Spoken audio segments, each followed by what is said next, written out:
so much for coming today. Today we have important topics for graduate students. As you know, eventually in the second year you need to write a thesis.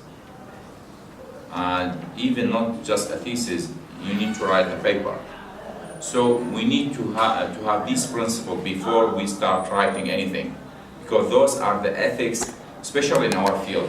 We are clinical pharmacy field or pharmacy practice field in general.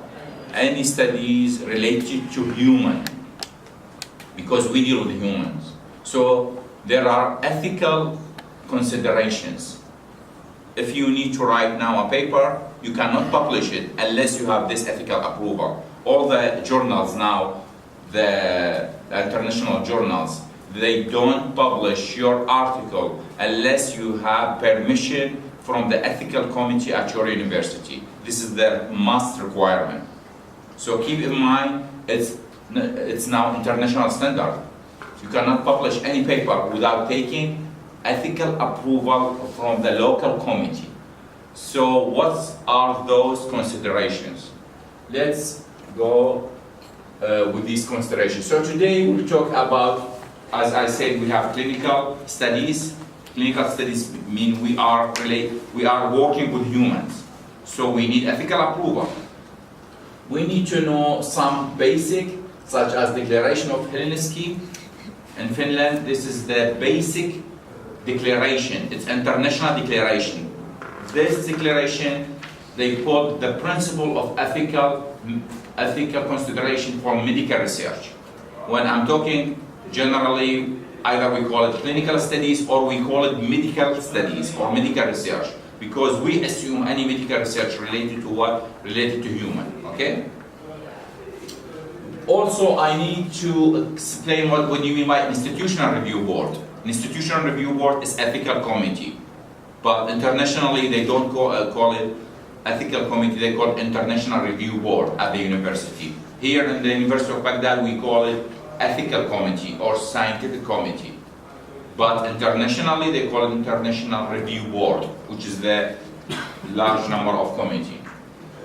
Also, I need to give you some example about unethical clinical studies happen in the States during the 20th century. So what do we mean by research? Generally in research we have a problem, we create questions, and we are looking for the answer for these questions. Okay? I need to study the relationship between, for example, gender and hypertension. This is my questions. At the end of my study, I need to find answer for this question. So I have question. In the research, I need to do some systematic scientific research. So research is like systematic, or it's logic steps, because we usually have in our research we have methods, you know. This method should have like steps. You cannot go and do your research like irrational or without logic. You need to have steps, you have logic, you have to have a sequence to do any research. So we have questions, we need to answer this question at the end of our study. Your study, you need to study factors influencing psoriasis. At the end of the study, you should answer your question. We usually call it either sometimes objectives, but sometimes we call it hypotheses. We put hypotheses, for example, there is positive relationship between age and hypertension. This is my hypothesis. At the end of my study, I need to either reject the study, I say I didn't find any significant relationship between the age and hypertension, or I agree with it, where I confirm the hypothesis. I say I found significant correlation. When I'm talking, we're usually talking statistically. Significant, statistically. We're talking about p-value.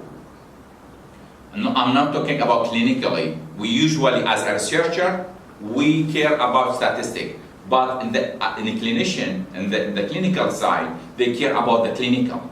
Because what do you mean by statistics? I need my patient to be better. So the clinicians, they are looking for clinical significance, improvement in the health of their patients. But as a researcher, I need to report my study in significant value, in p-value at the end of my study, so I can present my studies. So we usually have the principal investigator, we call it PI. The researcher, the graduate student is the PI, the principal investigator, PI, who is taking the lead in the project. And usually the PI has, if you are a graduate student and it's your thesis project, you usually have advisor, which is your supervisor, your academic supervisor, your thesis supervisor. So the PI doesn't mean you should have the degree or you are the chair in the committee. Usually the principal investigator, usually the person who takes the lead in the research team, okay? We usually have research team. As you know, in the clinical studies, we cannot do any research by ourselves alone. We usually have collaboration. That's why now in the promotion, they don't require you to have a single or a solo author. It's okay to have more than one authors, okay? So, what are we care about? What are we care in the clinical studies? We care about effectiveness. We care about the safety. Okay, safety of who? Of the participant. Okay, we care about safety and effectiveness. You will ask me, why do we need clinical research? Can we just not do clinical research? What do you think? What's the importance of the clinical research? Why should we do clinical studies? To monitor the drug. To monitor drug, to answer questions about the causes of the disease, about the effectiveness of the disease, about the safety of the disease. So we always need these studies because the science is always growing. We cannot say we don't need research, because if you remember the rofecoxib, which is the selective COX-2 inhibitor, it was withdrawn from the market in 2004 because the clinical study shows it has higher heart attack or heart problem post-marketing. After they released it in the market, they had this study post-marketing, they found it's really affecting the heart. So because these studies, we as a clinician, we as healthcare providers, we took the advantage and we stopped the medication. So we always need to update our informations. That's why textbook usually they print it every 4 years or 3 years, but if you are looking for new information, you will find it in the articles. I'm talking about the articles, peer review article, high quality articles. So the new information, they usually not available in the books. We are looking for the rest in the manuscripts, especially in the high ranking. I'm talking about clinical trials. So we're always looking for this information in the updated publications. We always need medical or clinical studies to improve our information about the medications, about the diseases. What happened in the United States? Why do we care now about ethical approval? Everyone in the journals and the publications, they require ethical approval. As you know, if you need to submit your paper to international journal, they require you to have ethical approval. Why do we care about ethical approval? Because humans, for example, in the US in 20th century, between 1932 and 1970, they misused the research. What happened? They didn't care about the participant. They harmed the participant. What they did, at that time, they started in 1932, they started epidemiological study about syphilis.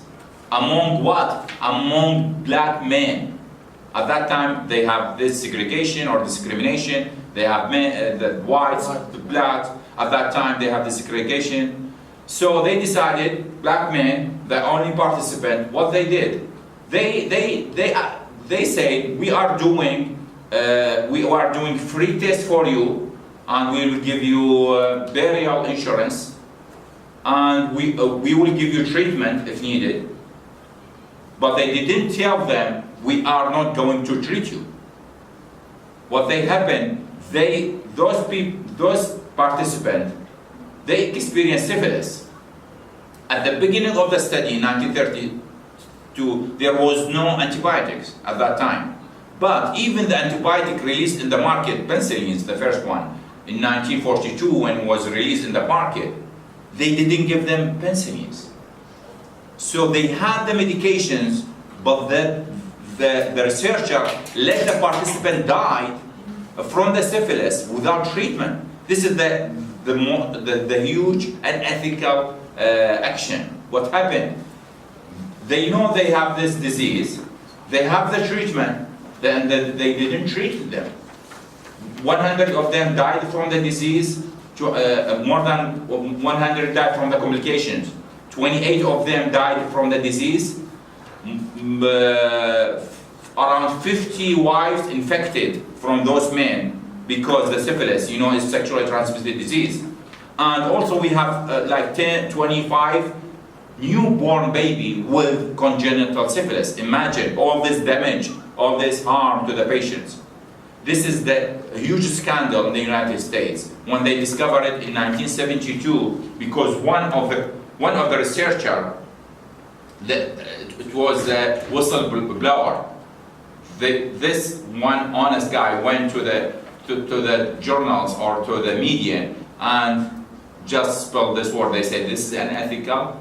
No, they didn't ask them for consent. They didn't tell them the truth. So the participant harmed, the participant died, their wives infected, their kids get with congenital disease. Imagine this is the big harm. After this scandal was the Tuskegee study. After this scandal, which is eventually they reimbursed the court, but after this, although this is the penicillin, when the penicillin is discovered. What type of treatment take? In the picture.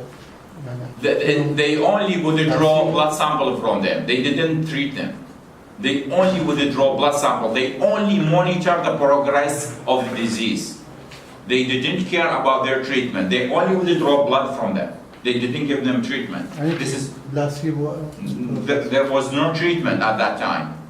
Even when the penicillin was released in 1942, in the Second World War, which has saved thousands or millions of lives of soldiers at that time, they didn't give them penicillin. Imagine we have penicillin in stock. Penicillin was the life-saving antibiotic at that time during the Second World War. Imagine they know there is treatment. The study extended 40 years from 1932 till 1972, imagine. And the penicillin is discovered or released in the market in 1942. So they left them 30 years without treatment. Imagine. So after this scandal, all the international committee decide we are not going to have such ugly study anymore. We need to stop unethical studies. So they start say, we need some principles. Now, from now on, we need some principles. As I said, clinical research helped us to update our information as the practitioner. One of them, we discovered the heart attack or the heart adverse events of rofecoxib after it was released in the market early in 2003 and finally we withdrew it from the market in 2004. So clinical studies are always important. We need always to keep updating with clinical studies. But we care about clinical studies. We need to update our information. But keep in mind, you need to care about what? We have usually in a clinical study, we have human participants.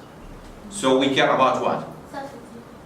Safety of those participants. We care about their safety, their privacy, their confidentiality. We care about those because those are human. I know they are participants and sometimes they get paid. Most of the time they get paid because they participate. But does it mean I have the right to harm them? I should have principle, I should follow rules to minimize any adverse drug events or any adverse effect in general. I need my research, yes, but at the same time I need to protect my participant. So all this lecture about the ethical principle in human-related studies or medical studies. What do you mean by institutional review board? Institutional review board is a committee at the university. Usually as a researcher, when I was researcher at the University of Iowa, I was the principal investigator, PI, with my advisor. I was a graduate student at that time. I usually submit the material or the proposal, the detailed proposal. Imagine, usually in Iraq here, we don't have this, we don't require much detailed proposal. Back in the United States, they require any proposal to be in tiny details. So, imagine if you need they will ask you how to recruit participants. When are you going to meet them? What are you going to tell them? Are you going to offer them reimbursement? They require you to, but here we usually, our proposal not that detailed, but because the committee, they will review your proposal, they will review it. You need to submit objectives, methods in details. Your participant, site of recruitment, reimbursement, duration of the study, what kind of harm, potential harm, if they experience harm. Is it physical harm or even psychological harm? And also you need to save their information in a secure place, either password username with the computer or secure drawers, cabinet, and also they required you to have a center or physician or clinician, they can take care of any harm if happen. Imagine, you have participant, they say if there is a physical harm or psychological harm, you need to prepare someone to treat those participants, just in case. So you need to think about all these details before you submit your proposal. I remember our students here, they have one-page proposal and they come to me here and they say, please, we are required your signature. I say, where is your proposal? They say, this is my proposal, one-page proposal. They are in hurry, they need your signature right now. But in the United States, they need every single detail about your proposal before they give you the permission, because it's a human-related study, okay? It's a human-related study. So institution review board, you need to send them your proposal. They will review the material, and they have one of three choices. The most common choice is what? The most common choice is they send you recommendations to revise your proposal. For example, don't do this, do this. How are you going to? Also, they will send you recommendation. It's obligatory recommendations.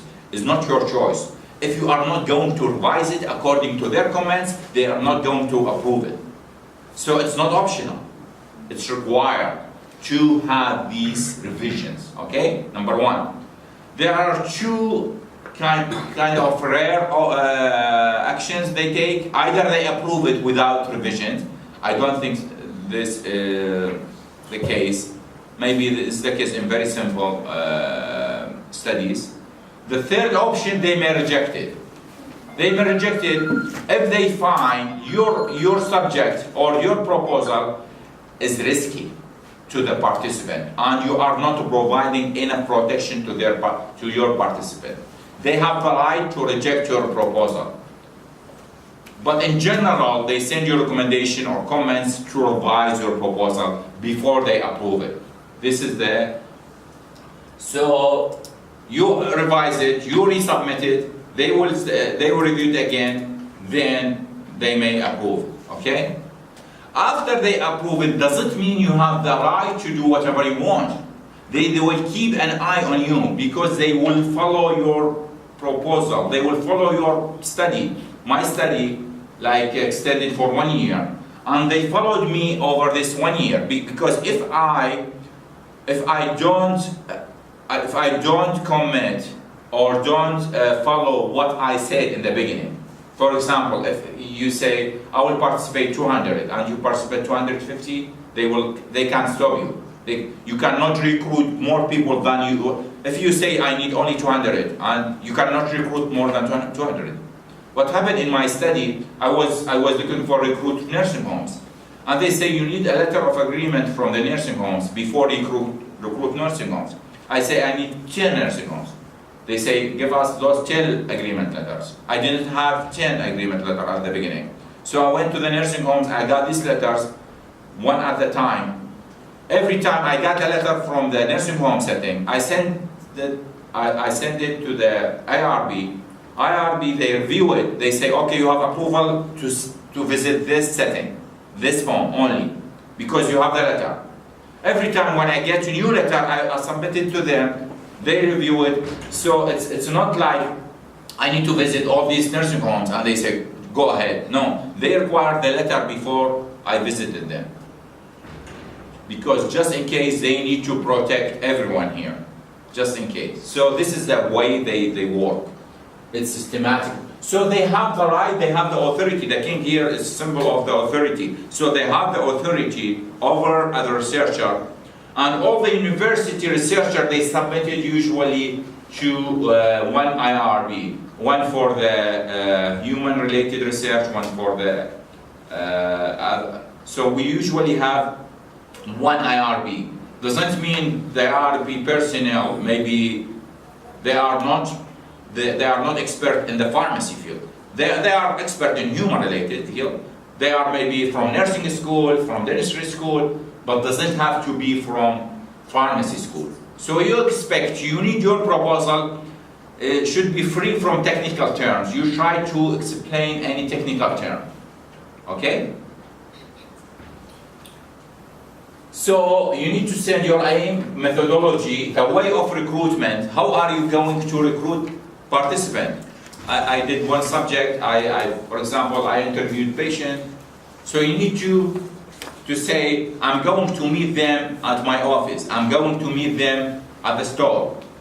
You need to explain the place you are going to meet your participant. You need to keep the privacy and confidentiality. Could someone of you give me the difference between privacy and confidentiality? Those two close terms. الخصوصية يعني سرية المعلومة في الشيء. Exactly. Privacy it's something you need to keep you need to talk with this patient in private area. You don't want someone to intervene or to interrupt you, okay? Or to do intrusion. I need to talk to you with in person in private area, so no one will hear us, okay? But the confidentiality, your information will be confidential. I will keep them secret. Your name, your identification data. I will not separate your identification to other researcher or to other healthcare providers. I will keep them only in my record, but they are not going to be published. This is the difference between confidentiality and privacy. So, as I said, ethical committee is the core of any study related to human. Any medical study, any clinical studies, we need ethical committee. We have ethical committee, we're still growing in this field. We usually have ethical committee at the Ministry of Health, we have ethical committee at the college, we have ethical committee at the department, but we have local ethical committees. So if you want to publish your article, you have to have at least approval from the local ethical committee. There is something called informed consent. What do you mean by informed consent? I need your signature on the letter. In the letter, I explain all the risk, all your rights as a participant. For example, I say you have the right to skip the study anytime. It's optional study. I'm going to pay you $25 for your time. And I list all your responsibilities and all your rights. If there's something happened in your physical injury or mental injury, I'm going to treat you, all these details in the letter. And I need your signature at the end of the letter. This is especially if we have if we have something like high-risk studies. But if we have study with low risk, such as survey, verbal consent is okay. Like for example, I say, if you have time, or if you agree to participate, could you please fill this survey? Because I'm not going to take your name. It's anonymous survey. So anonymous survey is kind of very low harm. There's no physical harm, and there is I will keep your information confidential because there is no name. So in such studies, it's okay to give only verbal consent. But for high risk study, if I'm recruit you in high risk study, I'm going to give you medications, and there is possibility you will get injury, you will be harmed from this medications. I need your signature just in case. Who knows? This is new medication. It's new clinical trials. You are the participant. You are volunteer. You are going to receive some kind of reimbursement. So I need your signed consent form.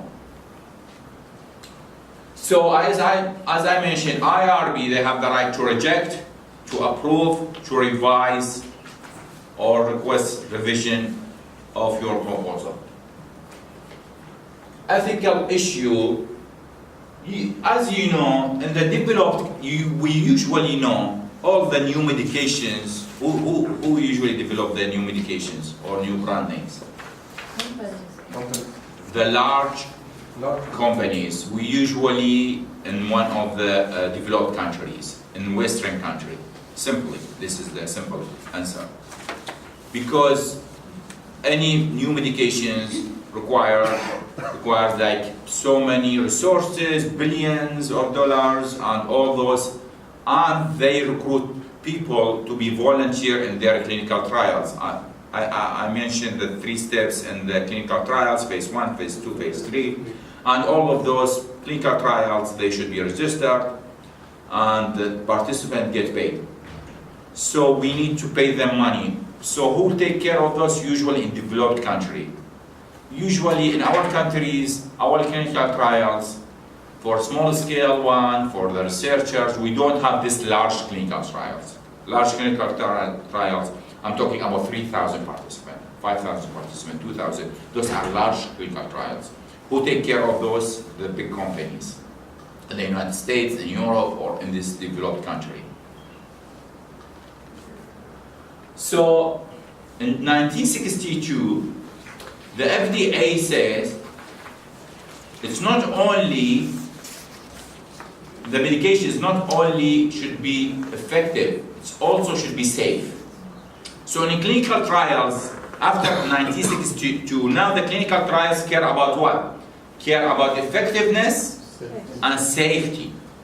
It's not only safety anymore, it's not only effectiveness anymore. We need effectiveness, we need safety. They are both important because I need the medications works and I need the medication be safe.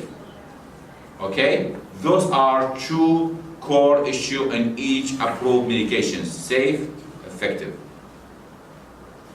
There is very important website. If you have clinical trials and you need to register your clinical trials, you need to go to this website, which is clinicaltrials.gov. This is the U.S. National Library for the clinical trials. But it's not only for the U.S. researchers. You are, as a researcher here, you can register your clinical trials on this website, because if you need to publish it, you need to get credit, you have to have, you must register this clinical trials before you get started. And you need to think about clinical trials registration before you get started, okay? So this website explores more than 288,000 research studies from more than 200 countries. Imagine, it's not restricted to the US. It's okay to register your clinical trials on this website. And I give you some example. I just added this slide. You cannot find this slide in your handout.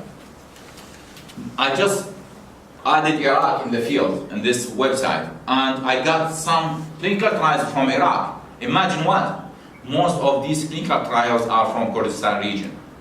Kurdistan regions, they have the answer. They know about this website better than us, the Arabic region. So all their clinical trials are registered here. Imagine Erbil, Kurdistan region, Hawlier Medical School, Hawlier Medical University, Erbil, Iraq, Erbil, Kurdistan region. Most of them are from Kurdistan region. They know it's very important to register. Some of them completed, some of them recruiting. I mean, they're still open. Still open. And you need to tell them how many participants, what's the results. You need to register. And one of my colleagues called me a couple of days ago about the registrations, and I sent him this website. It's very credible website or institution. You can register your clinical trials. When I say clinical trials, I mean you have human related studies. You have 2 arms of, have you seen this figure before? Yes. Clinical randomized trials. I mean, we have treatment group, we have control group. We randomize our participants. We give them either medications, the new medications, or placebo. placebo. Most of the time is not ethical. Control? The usual medications, exactly. The current medications, like if I need to, standard medication, if I need to try factor X anticoagulant, okay? Factor 10, the new one, okay? Anticoagulant. I need to use it against what? Against warfarin. The standard. The standard one. Sorry, can give placebo with related medication, but peripherals related medication. This ethics, I think. Yeah, we can do this. What we can do in the placebo. For example, they said we can give, for example, the usual medication is the glibenclamide. Both arms, they are taking glibenclamide, the onion. And we have new medication which is metformin. The intervention group, we have metformin plus glibenclamide. The control group, we have placebo plus the glibenclamide. Placebo plus the glibenclamide. So still, because it's unethical to leave any patients with chronic disease without treatment. So we usually placebo plus new medication plus both plus what? Standard medication or current medication or conventional medication. Fair ethics. Because it's unethical to leave one with chronic disease without treatment. For example, hypertension, diabetes, atrial fibrillation, or whatever. You need to give them the standard medications, and the new medication can be added to the standard or can be compared against the standard. You have a question? No. Good. So we need to have randomized control trial. What do you mean by randomized? Why do we do randomization? To avoid bias. To avoid bias. To avoid selection bias. Specifically selection bias, because I don't want to say, this is a good group of patients, I need you in my test group. You are very sick people, I will put you in my control group. There is another strategy. We can reduce the bias or reduce the falsification of the data. We call it blindness. We have 2 types of blindness, either single blinded. We usually, when we give the treatment to the participant, they don't know if this is the conventional medications or this is the new medications. Because I don't want them to behave differently. Because if you say you are on the placebo group plus the convention, they say, okay, I will not take the pill because it doesn't have anything. Okay? While, and the second strategy is double-blinded, which is the better quality, higher quality. Double-blinded means, as in this picture, both the clinician or the provider and the patient, or we call it participants, to avoid this, participant and the provider, both, they don't know which group, because if this provider or physician or pharmacist if they know about the participant, they will behave differently because they will take care of the test group and they will ignore, for example, the control group. Okay? So I don't want them, so there is third party who is the biostatistician or another agency. They come and they collect the data. The provider will not provide the data because they don't want them to manipulate the data, especially for the FDA, for the medications. They have a very strict rule. Third party will come and collect the data. I don't want you as an agency to report your data, just to avoid any manipulation in the data or bias or conflict of interest. Placebo can be justified. Your question about placebo, when we can use like placebo. If we don't have standard therapy, if the standard therapy is ineffective, if it's not available, in such cases we can use placebo. But if we have conventional therapy, we need to use it. So, as I mentioned, there is difference between statistically significant and clinically significant.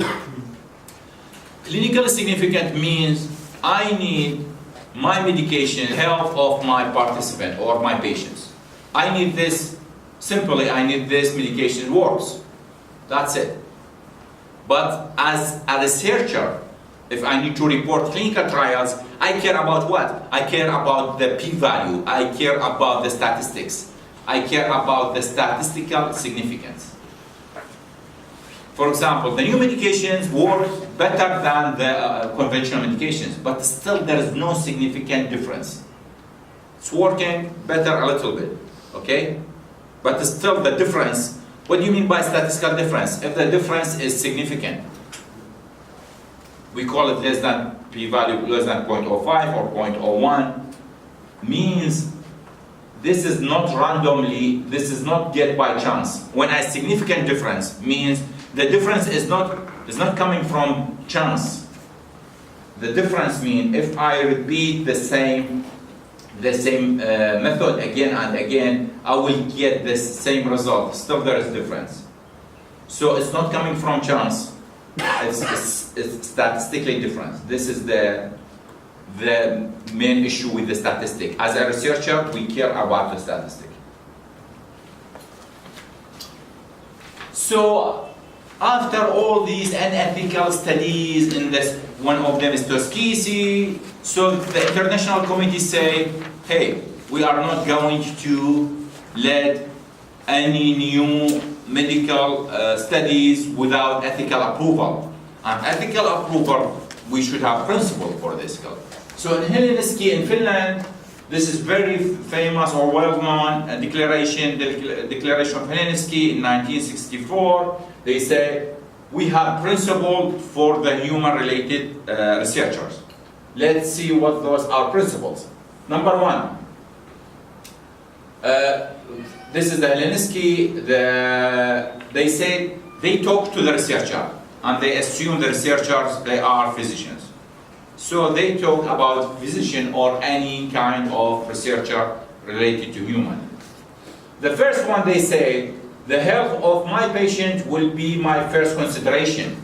This is the target, because I care about the health as a physician, as the provider. A physician shall act in the patient's best interest when providing medical care. Okay? It is the duty of a physician to promote and safeguard the health. So always they remember the physician about what? About safety, about health, about the interest of the patients. We care about the patients. Our patient's health is my main priority. I have the priority which is my patient health. I should avoid like sometimes, that's why we call it conflict of interest. Now in some fields in our country, we may have physician or very known clinician. Those clinicians, they get paid from the pharmaceutical company to present about their products. They would say it's very effective, very good. But we need to ask, what do what we can call this. This is the conflict of interest. Because if you get paid from pharmaceutical company or from the any party, and it's kind of promotion. You are not like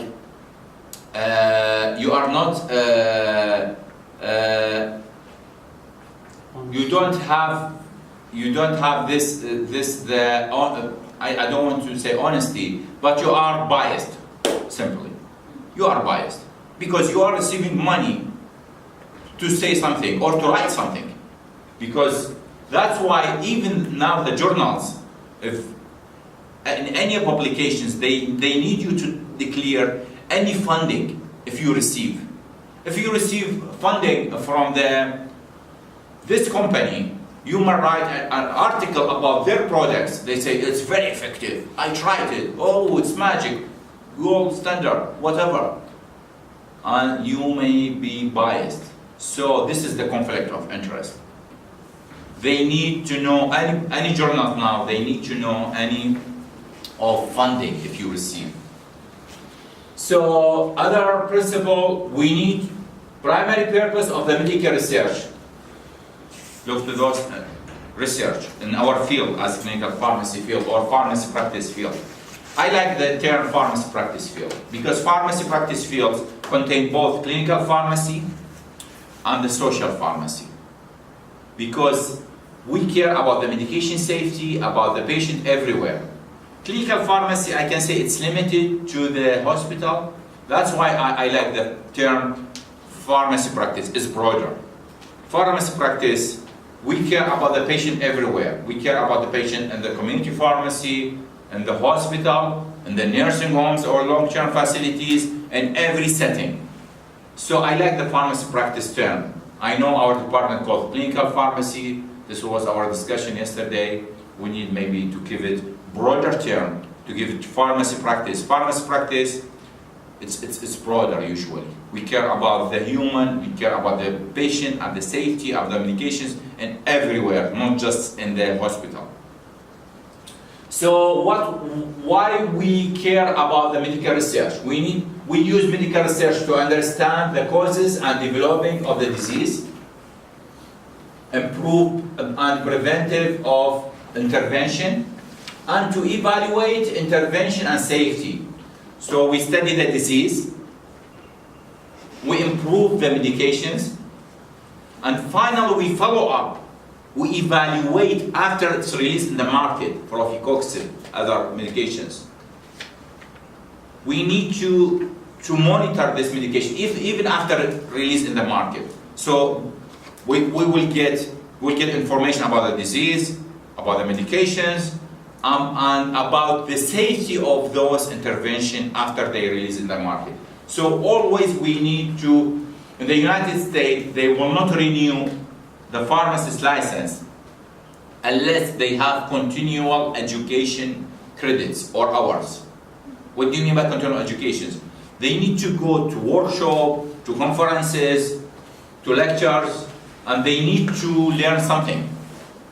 When I attended American Pharmacy Association meeting, it is annual meeting, usually in March. And I attended 4 of them. We usually, at the end of each lecture, they will give you the code for continual education, because they assume you are a pharmacist, you need to renew your license, you need to enter this code to your website and get credit so you will renew your license. Because the Board of Pharmacy, they require a specific number of hours to renew your pharmacy license. Keep you updated. We care about ethical standards, as I mentioned, human, we deal with human, ethical standards. Because we care about the effectiveness, doesn't mean we have the right to ignore patient safety. We always need to make the interest of the patient or participant our priority. Privacy, confidentiality, I just mentioned the difference between them. We must get approval. You have to have statement in your method. sometimes they need it at the end, say, the proposal of this study was approved by the ethical committee at the University of Baghdad College of Pharmacy, for example, at the end of the method section. When I was at the University of Iowa, I was this, can you renew there? Good. You need to say, this study was approved by the University of Iowa Institutional Review Board and it was exempted or was approved. The publisher, the journals, require this statement. They are not I submitted just a couple of days ago, I submitted my study to one of the international, they call it International Journal of Public Health. And I received an email from the editor. They say, please put this statement. I already put it at the end of my methods because I used to put it at the end of my method. And they say, no, we need new statements at the end of the manuscript before the references. Say, conflict of interest, approval. They care about the conflict of interest. They care about the funding, if you receive any funding. Because they assume if you receive funding from a pharmaceutical company, you may have biased results. We need to minimize the harm for the participant. It's not an optional. And it's not our option to minimize. We must, because the Institutional Review Board will not approve it unless you minimize the harm. It should be under supervision of a qualified physician. As I mentioned, if you give medications or new vaccine to the participant, you need to have a medical team. Just in case if there is any problem, this medical team will examine the participant, and if there is any risk on their health, they ask you to skip this participant. They say, you get complications, you are out of the study. And you get some reimbursement. And you may ask you, if it's general, you may ask you to stop the study. That's it, you cannot continue. It's a very harmful study. Compensations, it's risky. If you are taking medication as a participant, we usually give some compensations, like money or whatever. It depends on the risk. When I was student, they usually say, I will pay for your parking, I will give you $5 or $15. It depends on the risk. We need to declare all the risk for the participant, and we need to assess any risk. Always, the study should have the risk the benefit more than the risk, because if the risk is higher than the benefit, I cannot do my study. So in declaration of Helsinki, we usually have vulnerable population. Most of the participants of the clinical trials are adults. We have some vulnerable populations, such as children, pregnant women, and prisoners. We cannot recruit those participants unless the study includes benefit to them.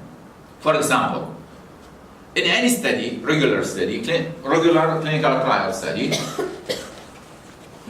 you cannot tell the participant, this study will benefit you, because this study may have benefit, but not for the participant, for the future, for the science, for the practitioner, later on. So in any normal or regular clinical trials, the benefit may not be directly to the participant. But if you need to recruit patients from vulnerable groups, such as elderly, pregnant, children, people with mental illness, disabled people, prisoners, your research must have advantage or benefit to them directly. For example, if you are going to the prison and you need to investigate the prisoners' health, your research should benefit the prisoner themselves. So they give you permission to recruit them. Because if your research benefits the general population, they say, why are you going to recruit prisoners while you can recruit normal people or free people? So those people, they are protected by IRB. IRB, they have red flag. When ask you questions, do you have one of those in your research? If you put less than 18, they have the 18, the minimum. In Iraq, we have 16, in different culture. Less than 18, they have red flag. They were reviewed carefully. Pregnant women, wow, what are you going to do? They care about. So they need to protect those vulnerable groups. And if you can do it among regular people, it's better than, but if we have specific benefit for them, we can recruit them. That's why now we don't have specific information about pregnancy or infant, because most of the clinical trials, they are conducted among usual adults, not pregnant women, not children. Privacy, confidentiality, informed consent, the letter you sign as a participant. Conflict of interest as a researcher or as a provider. You know, some physician, well-known physician, as I said, or pharmacist or whatever, they will receive funding from a pharmaceutical company to write an article about their products.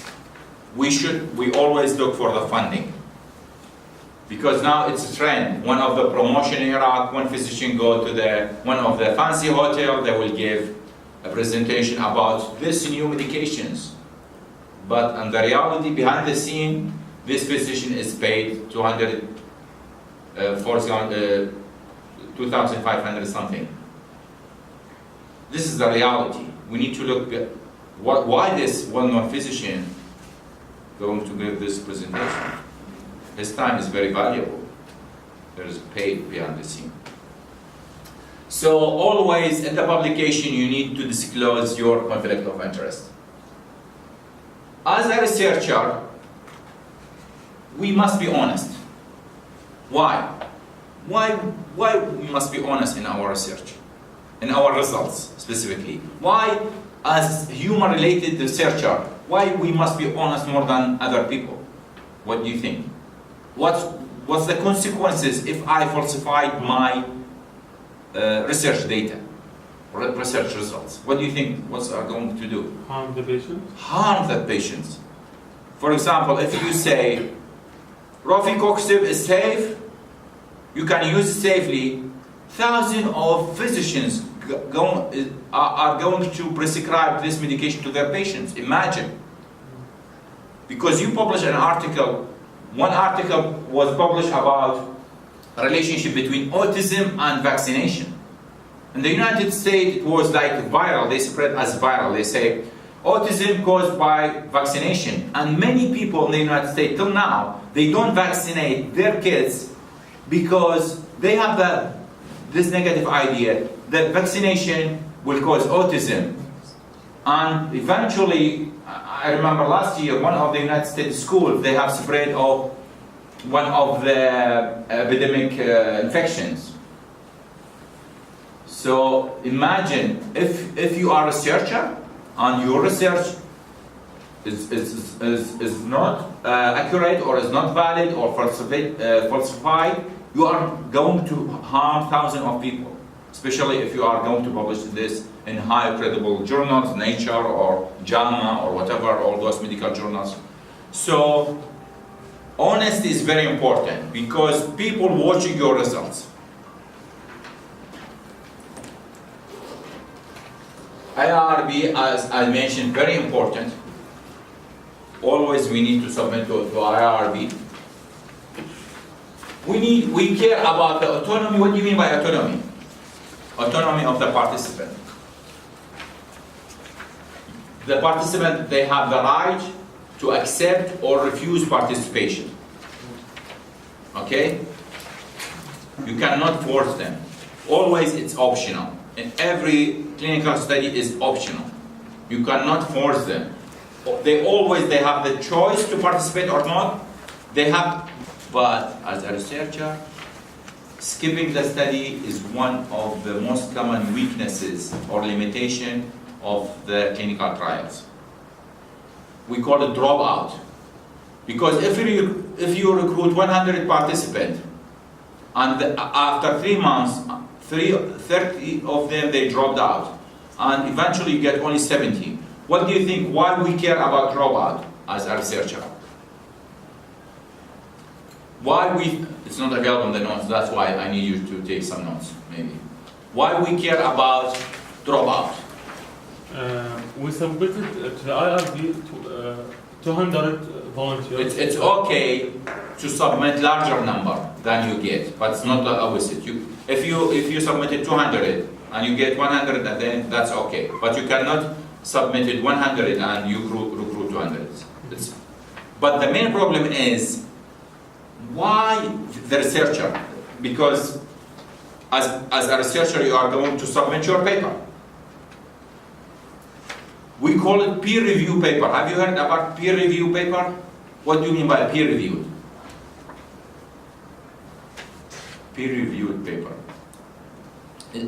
There is peer reviewed paper, there is non-peer reviewed paper. Peer reviewed means always we call them reviewers. They are volunteer. I'm reviewer for several journals. American Journal of Pharmaceutical Education, American Pharmacy Association Journal, RSAB, which is Research in Social and Administrative Pharmacy, one Brazilian, one British journal, British Medical Journal. Last time they sent me an article. Our pharmaceutical journal in the college. I'm volunteer. I'm not paid, so I'm the reviewer. They usually send it 3 or 4 reviewers, depends on the journal. They will review your material, but they should be an expert in the field. I cannot review pharmaceutical company paper. I cannot review pharmacology paper. I cannot review toxicology journal. I cannot review pharmaceutics journal. I review only articles or manuscripts related to my field. Pharmacy practice, pharmacy education, medication safety, clinical trials, anything related to my field. Anything I have related. That's why in the journal I submit my specialty so they know what kind of research I'm interested in. They send me.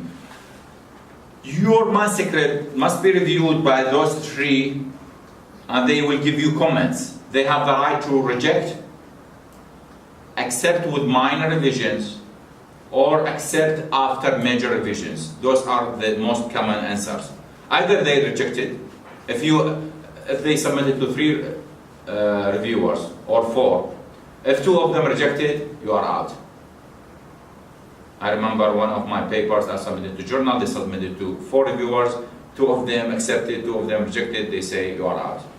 You don't have the right to revise it. Sometimes if they submitted to 3, 2 of them accepted, 1 say rejected, they may send you major revision. One of my manuscript published in American Journal of Pharmaceutical Education, luckily, I remember the reviewer comments 13 pages.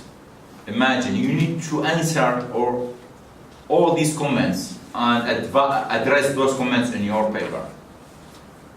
It was published now in 2018, it's still available online. So imagine 13 pages of comments about every single details of your research. Why did you do this? Why can you do this? Why? What? Why? Always why. They always ask you, why did you? They need to see, nowadays, the new journals, it's not the new journals, it's new trend. The journals require even your data, your raw data, your Excel sheet, because your data should be an Excel sheet. They even require you to submit the Excel sheet because simply they don't have enough trust for the new. The good journals, you ask you, who are those good journals? I they say free journals, they are good. Paid journals, low quality, because some journals you need to pay $300, $400 to publish your paper. Those are low quality journals, and they publish it right away. Because if you go to the, how do you know it's a good journal? If you go to the first page, you will say, This manuscript was submitted in October 20th and accepted in November 1st. Only 10 days, this article was accepted. It's not enough for reviewing, because as a reviewer, I usually take up to 3 weeks to review the paper. Imagine, each reviewer, they have 3 weeks, and sometimes 4 weeks, and the editor will collect the results of the reviewer, and they will write. This process takes at least a month for process, at least. How can you accept it in 10 days? Mm-hmm. They need the money. They don't care about the quality.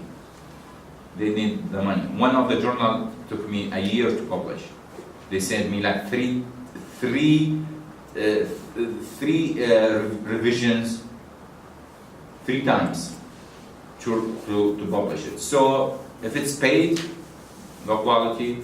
If it's accepted within 10 days, 7 days, published within 2 weeks, you can suspect the quality.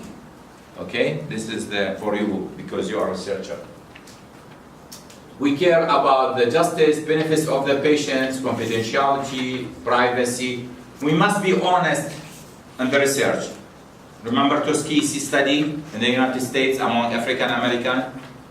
The researchers were not honest. They told them the study will last 6 months, the study lasted 40 years.